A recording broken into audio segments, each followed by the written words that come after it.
iba ng pamamahala dito sa Pilipinas kumpara sa Madrid.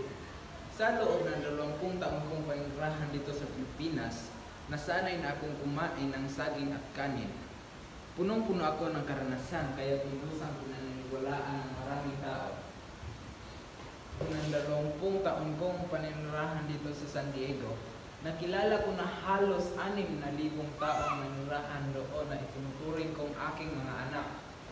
Ngunit nang ako'y mapalitan bilang tura, ang hermano, tersoro at matatandang babae na lamang ang nahatid sa akin. Ang reformang ginawa ng ministry ay hindi tama. May katotohanan ba na ang mga Pilipino ay mangmang na dahilan ng mabagal na pag-unlad ng bayan? Tanungin mo si Ginoong Laruha kung may hinihig pa sa kamangmangan ng mga Indio. Hindi mo ba kayo nasisiyahan sa 20 taon yung paninirahan sa San Diego? Hindi! Paano nangyari iyon? Ako na may ilang buwan ng tumira ng kamiling ay labis na nalungkot sa aking palisuon. Naisip ko na lamang na ang paglilipat sa akin bilang pinuno ng isang lugar ay para sa akin. Napasama ng bayan at kaya maraming kapahamakan ang nangyayari ay dahil sa pamumusinti ng mga opisyal sa mga herehe na kalaban ng Diyos. Ano kung ibig mong sabihin na kapag nagpahugay ng bangkay ng isang tura ng bangkay ng isang herehe para itapon, hindi siya dapat pakialaman o parusahan maging ang hari? Bukas na bukas na yung nakarating ang inyong mga sinabi sa general.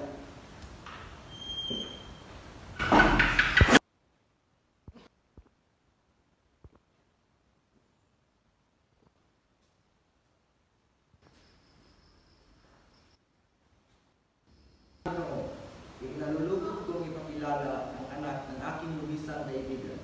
Kadarating lang niya mula sa Europa. Pagpalain ka sana ng Diyos. Nagagalagang kilala ang pura ng inyong makanik at kaibigan ng aking ama. Patawan niyo ang aking pagkakamali. Hindi ka nagkamali, binata. Ngunit hindi ako kailanman nagmatalik na kaibigan ng iyong ama.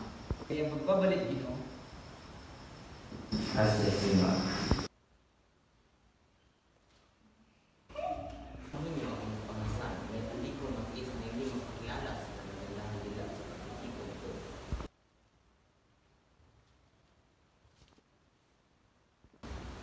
Pagpatawan niyo kung gamitin ko ang kaugalian sa bansang Alemanya na magpakilala sa sarili na wala siyang nakilala sa isang pamilya. Ako po si Jesus Tumoy Baro. Torres. Oo, nakahanda na po ang pagkain.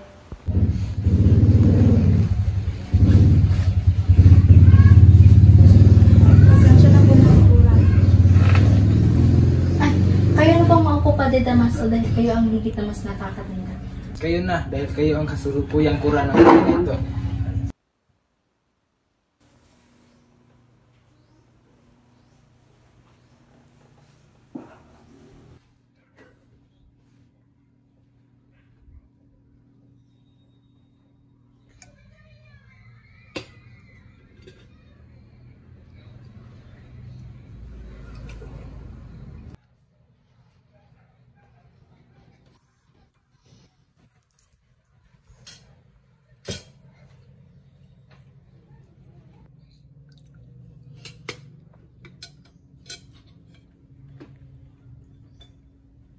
Ilang taon ka lang nawala dito sa Pilipinas, Ginoo?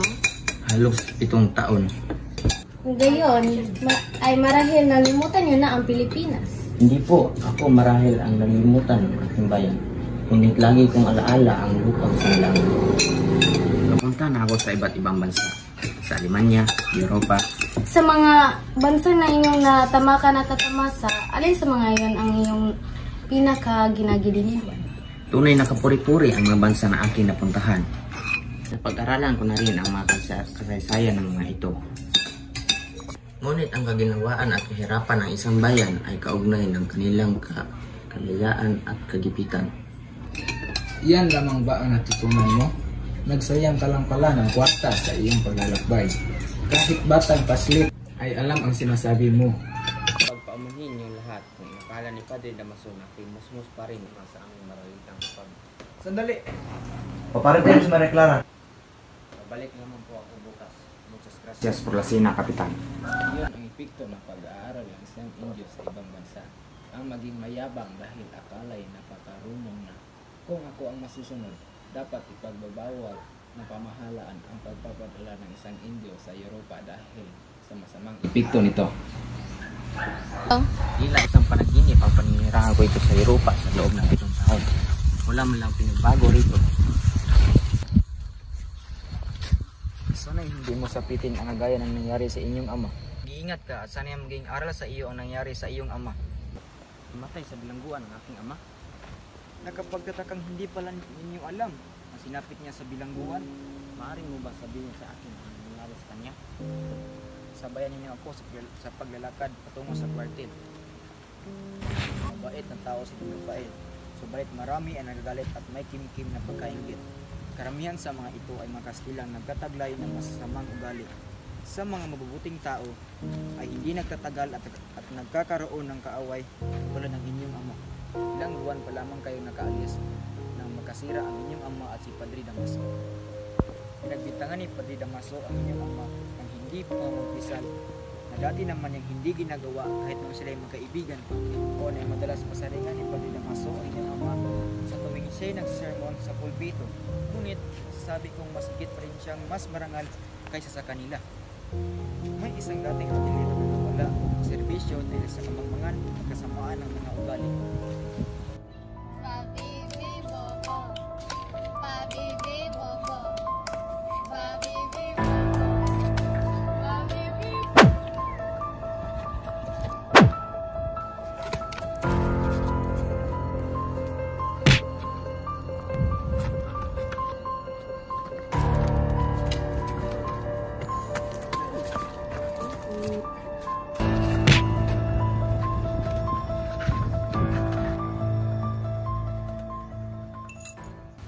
Nabilanggo ang iyong ama at noon siya pinaratanan ng isang herehe at filibustero. Higit na mabigat ang paratang ng filibustero na mas masahol pa sa pumatay ng ibang korektor ng buwis. Ba't pati ang pagsusuot niya ng barong Tagalog ay ginawang malaking kasalanan ng iyong ama? Dahil apo siya ng isang Kastila.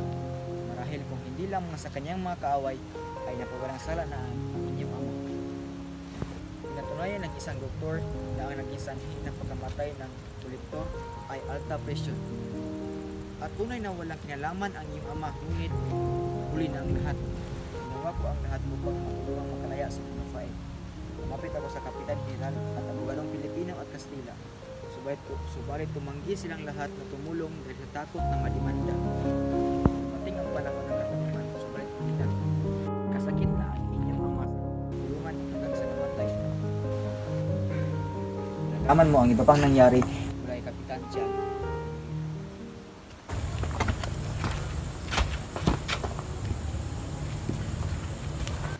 Habagin ko noon. Tanghali na. Ano kaya ang dahilan sa kanyang pagkahuli? Magandang araw po, Tia Isabel. Nais ko po sanang makausap si Maria Clara. Nandiyan siya sa loob. Halika, tuloy ka.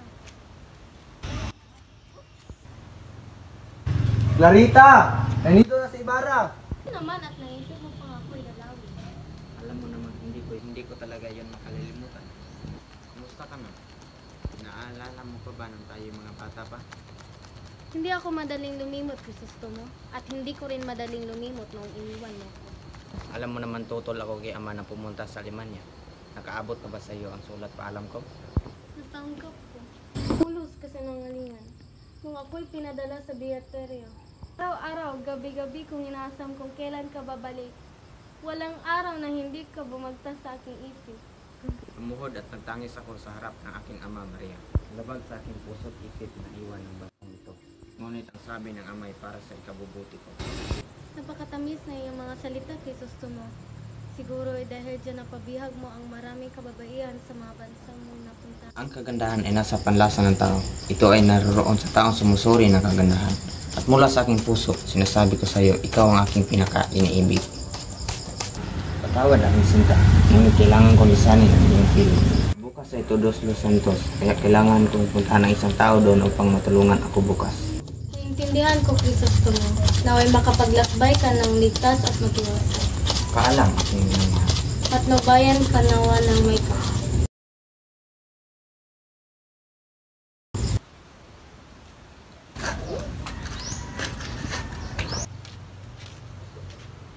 Saan ang inyong pluma? Kukunin po namin sa kumbento ang aking mga gamit. Tingnan natin kung sino ang masusunod. Ako pa rin ang makapangyarihan sa lahat. Padre Damaso, magandang hapon po. Halaga tayong pag-uusapan sa iyong tanggapan, Santiago. Alam mo ba kung nasaan ang punto? Opo, senyorito, nilagyan ko po yun ng malaking cross at may tanim pa po na bulaklak para palatandaan. Maaari mo ba akong dalhin doon? Opo naman.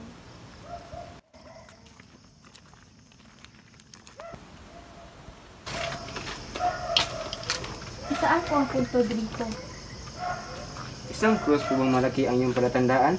May inukit akong dibuho at may taling yantok. Opo, at may mga tanim pa yung bulaklak. Nunog ko na po yung cross. Sino? Utos po ng kurang malaki kasi Padre Garote. Kung ganun, nasaan ang punto ng aking ama? Kung wala na itong cross, sigurado naman ako natatandaan niyo kung saan ito. Wala na rin po yung bangkay. Bakit niya siya hinukay? Wala pang isang taon na siya inilibing. Ipinahukay po siya ng kurang malaki upang ilipat sa libingan ng mga insek. Anong ginawa mo sa aking ama? Saan mo siya inilibing? Hindi ko po siya nilibing sa libingan ng mga insek. Mas makakabuti kung ano rin alam mo siya kaysa mapalibing doon. Kaya itinapon ko siya sa ilog.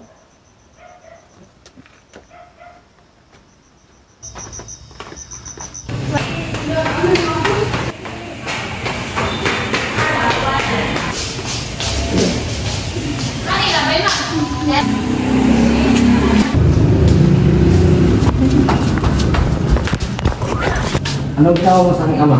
Saan mo dinala ang kanyang bangkay? Mukhang nagkamali ka yata. Baka ang dating Cora ang tinutukoy mo. Alam ko rin na ikaw ang gumawa sa walang hustisyang sinapit ng aking ama. Lang ang Cora ng bayang ito. Pasensya na po sa istorbo. Basilio! Crispin! Hindi ba kayo uuwi? Naghihintay ng ina at naghahanda siya ng masarap na pagkain. Hindi pa po kami maaaring umuwi hanggat hindi pa alas 8. Utos ng Sakristan Mayor. Kung gayon, huwag kayong lumapit malapit lang sa kampanari kapag gumugulo.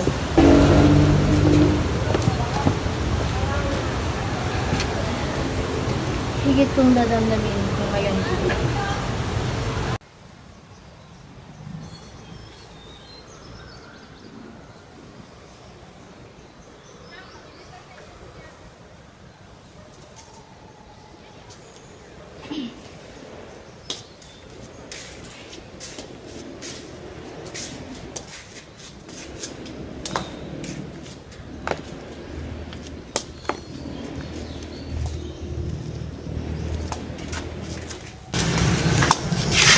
Masaya yata kayo ngayon.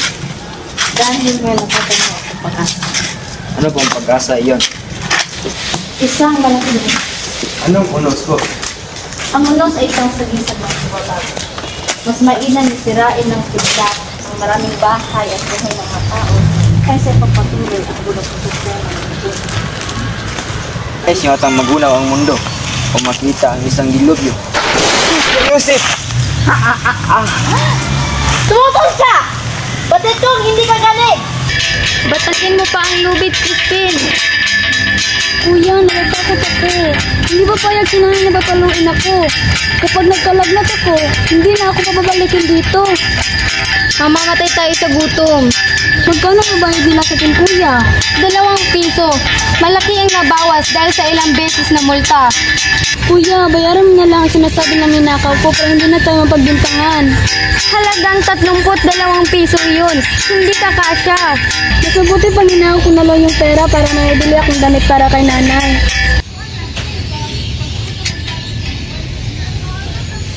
Huwag na tayong umuwi, kuya. Tiyak na mapapagalitan tayo ni inay at baka mahuli tayo ng Guardia Civil. Tahan na. Uuwi na tayo dahil sinabi ni Tandang Tasyo na naghanda si nanay ng masarap na hapunan. Hoy, Basilio! 25 sentimos ang multa mo! Mali ka na itugtog!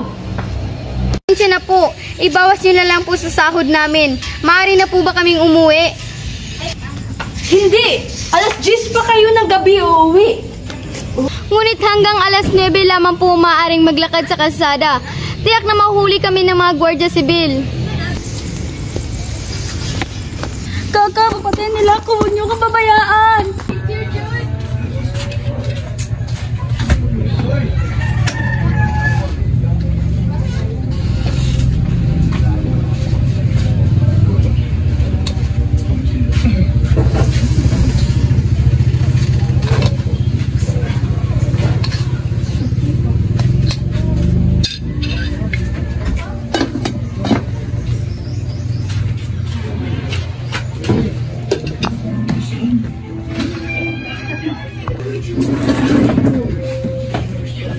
Naway makabalik na sana ang aking mga anak.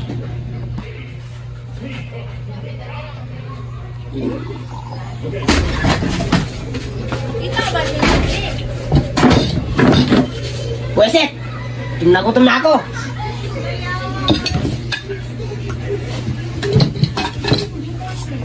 Hindi mo ba hihintayin ang ating mga anak? Wala akong pake!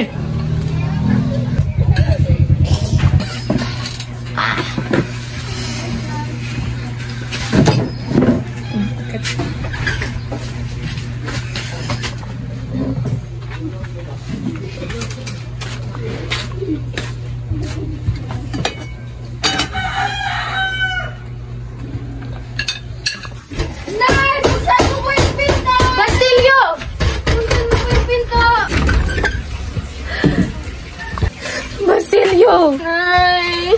Ay! Diyos ko, ano bang nangyari sa'yo?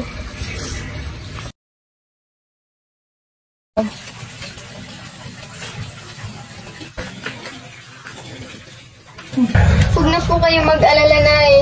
Si Crispin! Nasaan si Crispin? Naiwan po sa kumbento. Bakit? Ano nangyari sa kapatid mo? Sa pilitan po siyang kinuha ng sakristan, Mayor. Dahil pinagbintangang magnanakaw. Ayaw nga rin po akong pauwiin.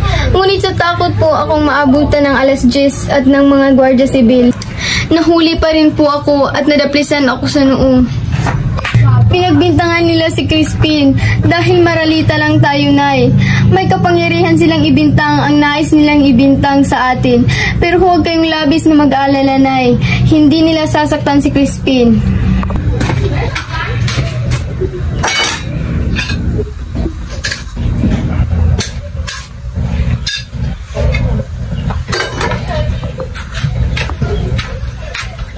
Kumain ka na, anak. Pagpasensyahan mo na, anak, dahil ito lang itinira ng ama mo. Umuwi ng bahay si tatay, ngunit umalis din kaagad. Mainam pa sana hindi na lang siya umuwi. Huwag kang magalit sa iyong ama. Higit na mabuti kung tayong tatlo na lang ni na Crispin ang magkasama. Higit na tahimik ang buhay natin.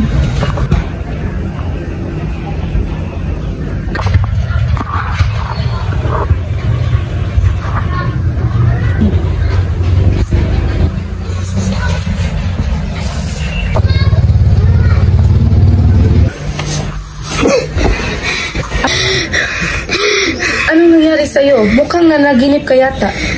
Nasa isang bukid tayo at tayo nag-aani ng mga palay. Ayoko na pong maging sakristan, Nanay. Gusto ko pong pakiusapan si Don Crisostomo Ibarra para maging tagapastol niya ng Kalabaw o Baka. Bakit, anak? Basta, Nanay, sunduin niyo na po si Crispin bukas sa Cora at kunin niyo ang sahod ko.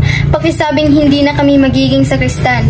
Magiging malaya tayo at madadalas tayong magkakasalo sa pagkain. Mainam ang ganoong buhay, hindi ba, Nanay? Oo, anak.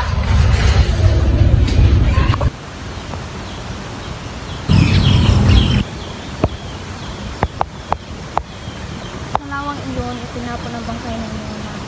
Sinabi iyon ni Tiniente Ibarra na si Tutorel ang gumawa niyon. Maraming salamat po, Guro. Wala ka lang dapat ipagpasalamat sa akin. Ako rin lang naman ang may utang na loob sa iyong ama. At ang tanging nagawa ko para sa kanya ay makapagiging naman. Sinabi niyang tumutulong ang aking ama sa pagpapaaral sa mga bata. Opo, Ginoong Crisostomo. Napakabait na inyong ama na si Don Rafael. Sa kanya lamang umaasa ang mga batang manghirap na gusto lamang makapag-aral. Kung ganoon ay nais kong pagpatuloy ang ginawang pagtulong ng aking ama sa halip na humanap ng katarungan sa kanyang sinabi. Mabuti po yon, Ginoong. Ano ba ang higit na makakatulong sa kanila? Naniniwala po ako na kapag ang mga mag-aaral ay mabibigyan ng isang gusali ng paaralan. Yun lang. Nawawala ng interes ang mga bata dahil sa kulang ng panghikayat ng kanilang mga magulang. At kung sila man rin ay may interes, hadlang naman sa kanila ang kanilang kahirapan. Bakit hindi nagawang edukasyon ang suliranin yan kahit noon pa? Pinilit ko po. Subalit dala na rin sa maraming kakulangan ay napakahirap po nitong kamtin. Nagkasakit ako dahil sa sama ng loob. Lalo na't sinabihan ako ng aking mag-aaral na gusto niya lamang na maging sakristan dahil nakapagpababa ng pagkatao ang pag-aaral. Ngunit sa kabila po ba ng lahat ay nasisiyahan kayong may naturuan kayong mga mag-aaral? Opo, lalo na't nalipat na si Padre Damaso sa ibang lugar. Maaari na po akong makapagturo sa paraan na gusto ko. Hindi kayo dapat mawalan ng pag-asa. Inimbitahan ako sa pulong ng tribunal. Ito marahil ay magandang pagkakataon ang pang-iyahin sa kanila ang inyong masipera.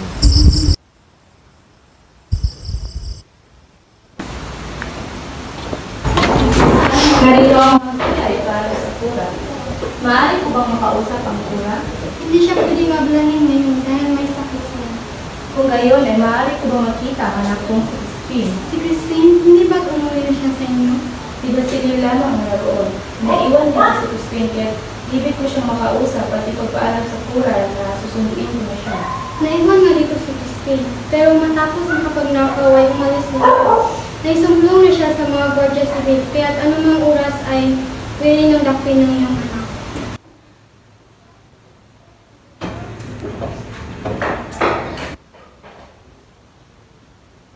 Mas masawat pa ata ang iyong mga anak sa kanilang ama sa paggawa ng mga kasamaan. Salamat.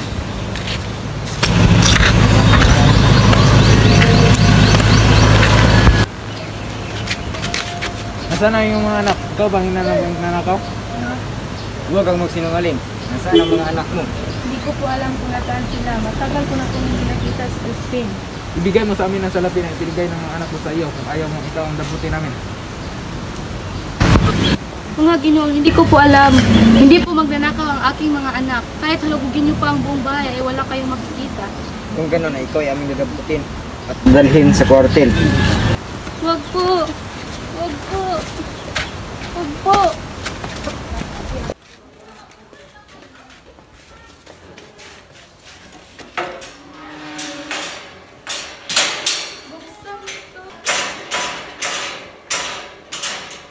Wala niyo ang makainin. Ang kura ang may kagawa nito. Umayos niya may balik. Ang sinabi ng pera ang nakaw ng mga anak ito. Hingin niya ako isa ng tuloy. Kaya itong naraw yan.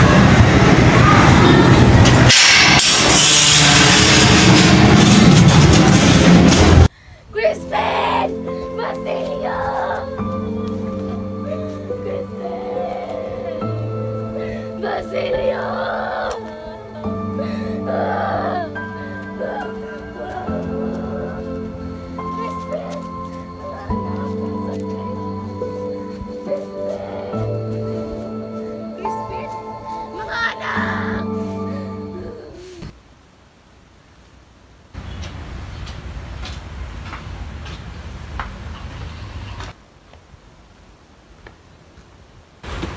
Magandang hapon, Cristo.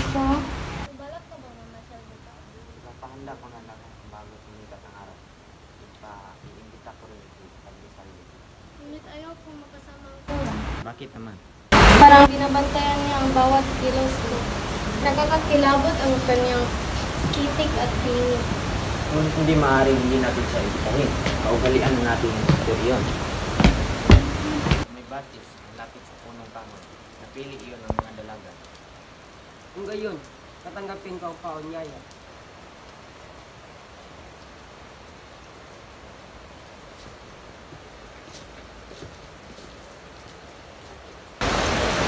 Paalam, Clarissa. Hanggang sa muli.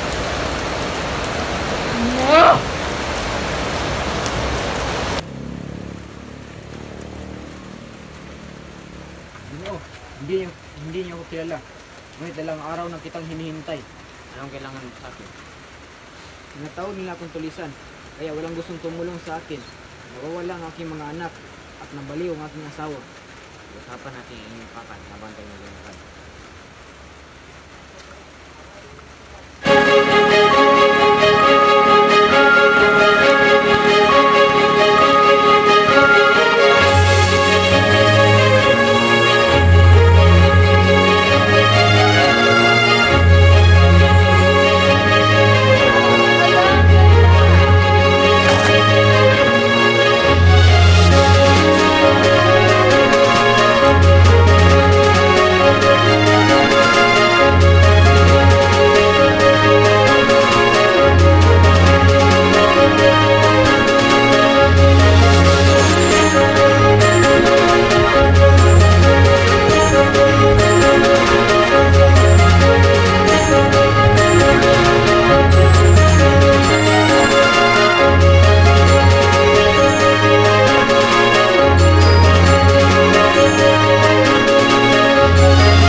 Tila tang sugatan kayo. Nahulog ba kayo?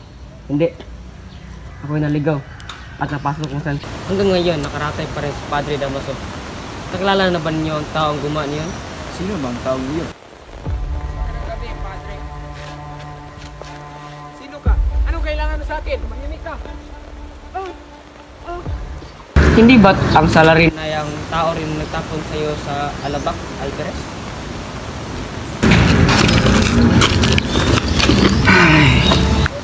Crispin, Basilio, nasa na kayong mga anak ko? Crispin, Basilio! Takpin ang babaeng yan at pakainin. Dahil ako ang mga nagot sa pera ng simbahan.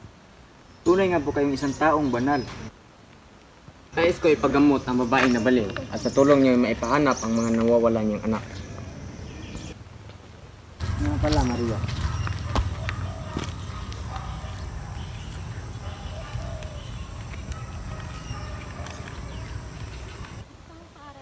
Mga batang babae at lalaki ang aking ipapatayo sa bayan.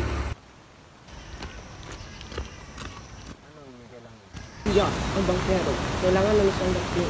Siya ang bugbog kay Padre Damaso. ko ibig makialam sa inyong tungkulin, subalit kakaalis pa lamang ng alperes. Kung maaga kayo, tiyak na nakasalo kayo sa aming pananghalian.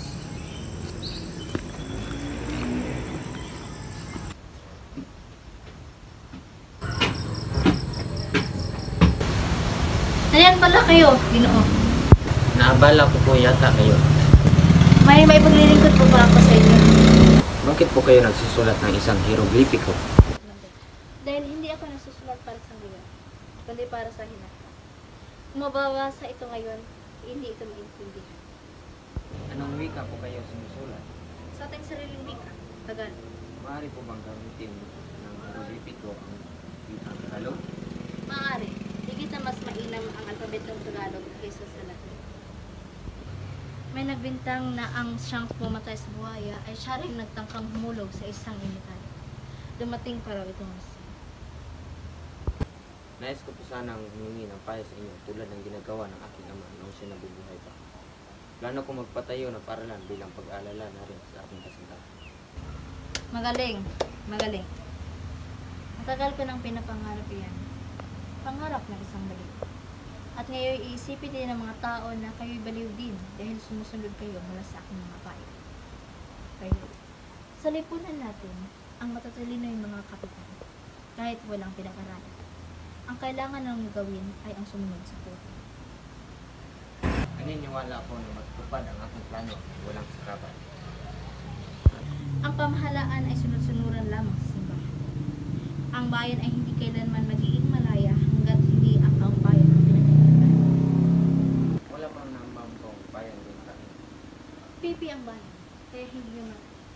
Ngunit darating din ang panahon na kailangan. Dalawang bagay ang maaaring mo. Yumukod sa kanila, o lumaban at malagay sa pangalan. Hindi ba maaaring manin ko ang Espanya at ang aking bayan? Sabay? Ang upang tinatatakan mo ay nasa kapangyarihan ng mga tao nagpapahalik sa kanilang mga kamay. Hindi ba sila rin ang may kagagawa ng pagkamatay ng aking ama? Hindi ko nais ang pagkahiganti, kundi ang kapakanan ng bayan. Ang umiwas sa panganib ay hindi duwang. Ngunit ang sumagupar dito ng walang paghahanda ay Panginoon. Mamalimos po. Mamalimos. May dala akong sarsalida at ampalaya. May dalawa akong mga anak.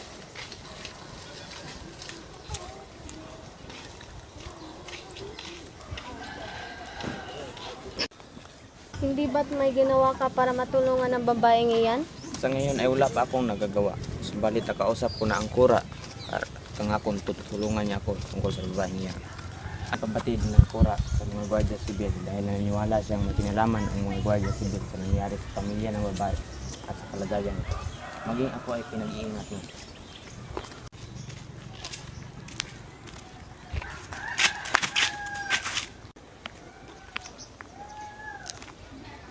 Anong kasalanan niya? Sa'yo nang gugulo.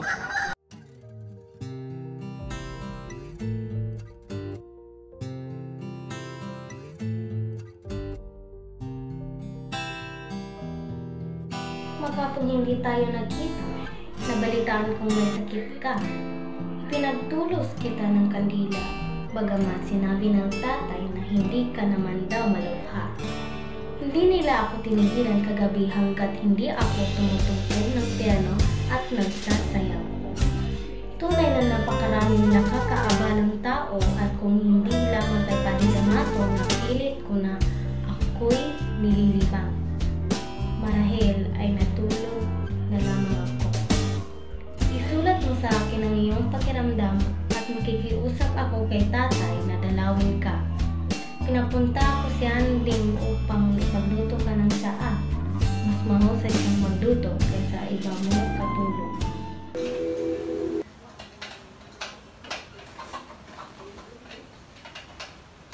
Bakit hindi niyo ipapatuloy ng pag-iisa? Nabanggit lamang sa akin ni Jesus sa mga taong nakatulong sa pagpagawa. Arkitekto at narubuhan siya. Baliwala sa akin ang arkitekto.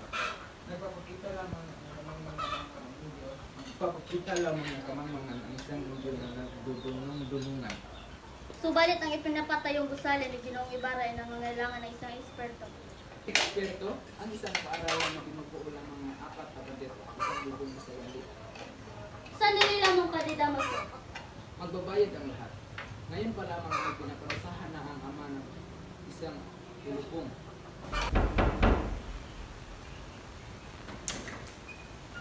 Senyor, may panauhin po kayo. Papasukin mo. Ipagpapamanin ng abalahin ko kayo. Nalagdat po si Maria Clara, ngunit hindi naman kalungkaan.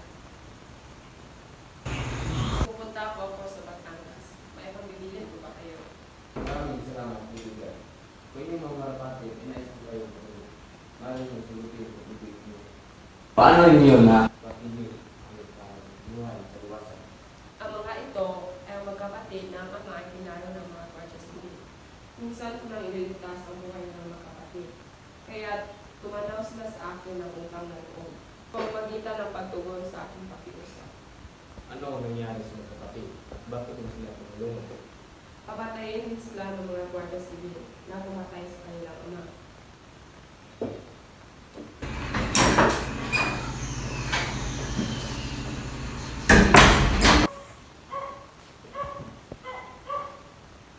Ako ang dahilan mula sa Mexico.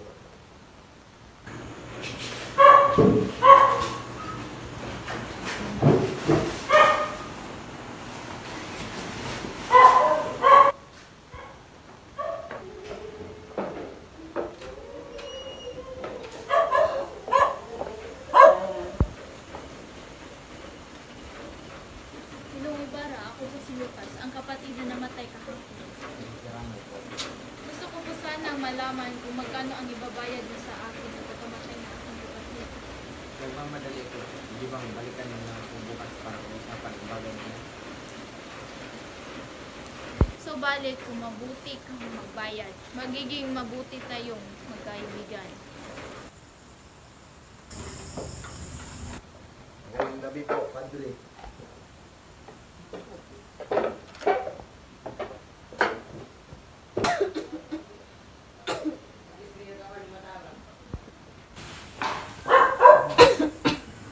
Maria, anak ko, gagaling ka.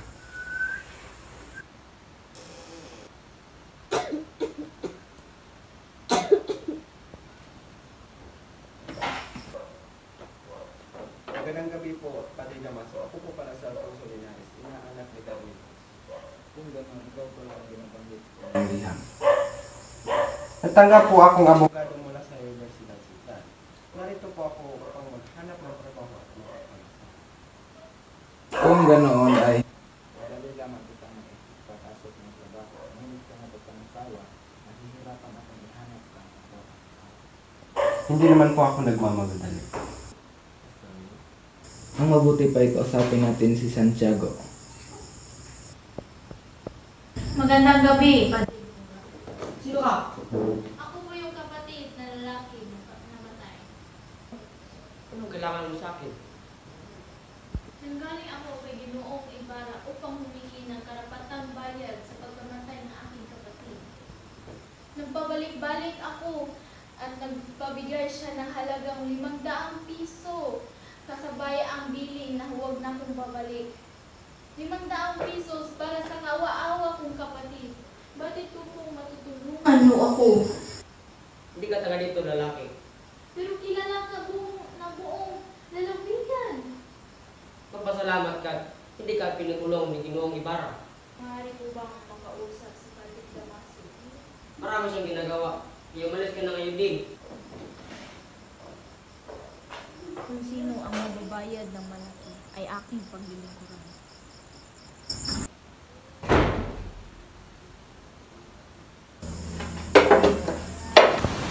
Ano po nangyari, Padre?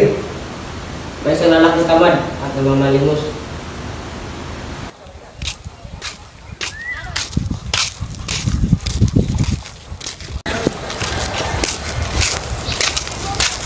Naiinggit ka ba sa akin? Naiinggit nga ako sa kulot mong buko.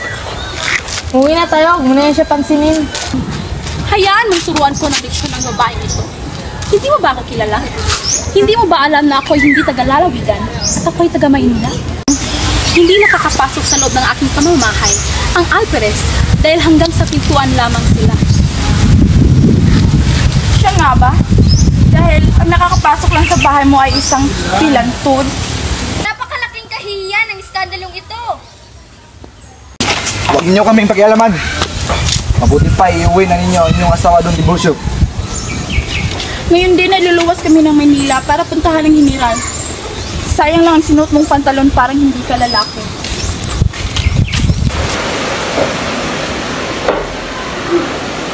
Narating ko lamang ang labis na nag-aaga sa iyong pangbalang. Magaling ka na pala. Pagpatawad mo na dumating ako ng walang masabi. Maaari ko itong may paliwanag sa ibang araw. Pagkita natin muli. Maaari ba akong pumunta bukas? Ang aming tahanan ay lalo bukas.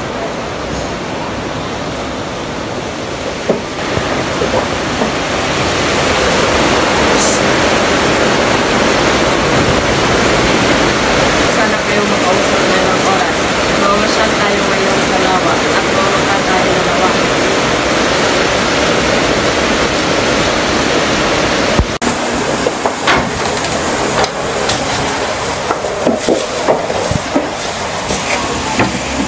Kilala niyo po ba si Don Pedro Ibarra Mendia? Siya ang Lolo Customer. Siya ang dahilan ng pag-asawi ng aming maangkan. Kayo ang tinuturo sa akin ng Diyos para makapahiganti. Kailan niyo ako mabuti. Kailan niyo mukhang punong-puno ng pagtitiis. Samantalang kayo'y nabubuhay, umiibig, may kayamanan, kinikilala. Nabubuhay!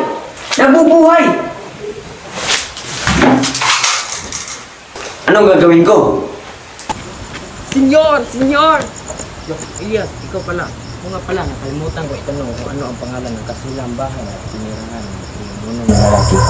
Ang tuklasan nagkakaroon ng isang malaking pag-aalsa at kayo ang nakatakdang mapahamak sapagkat isisigaw ang inyong pangalan ng mga naghihimagsik na kabayan. Diyos ko!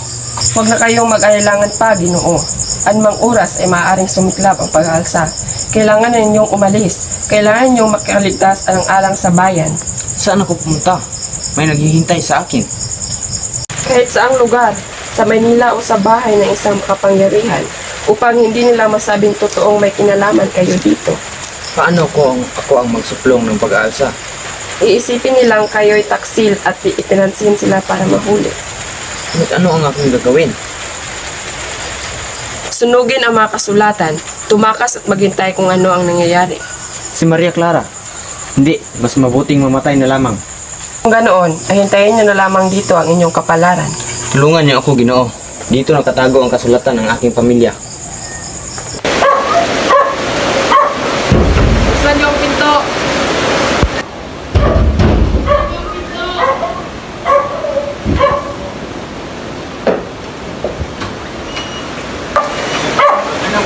Kapatid, pero nga magtanong.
Wala ba ang mga gwardiya sibil?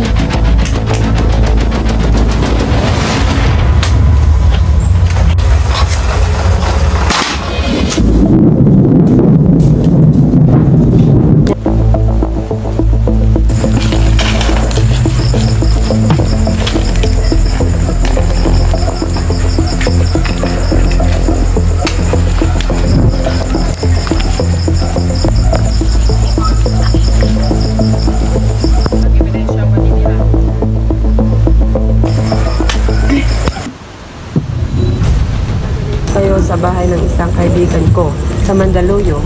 Ihatid ko doon sa inyong salapi na tinatago ko. Magagamit niyo po iyon sa pangingibang bansa.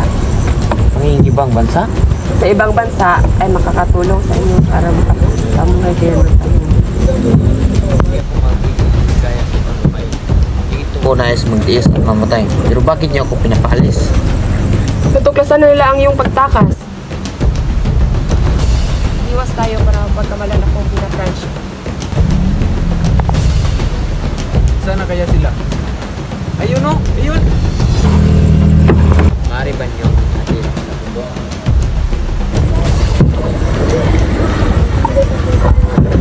Nandito na tayo sa Santa Ana. Iyan ang palwa. Jesus to mo, mahuhuli na tayo. Kayo muna ang mamaka sapagkat tatalon ako. Bakit? Lulundag ako sa tubig para ako ang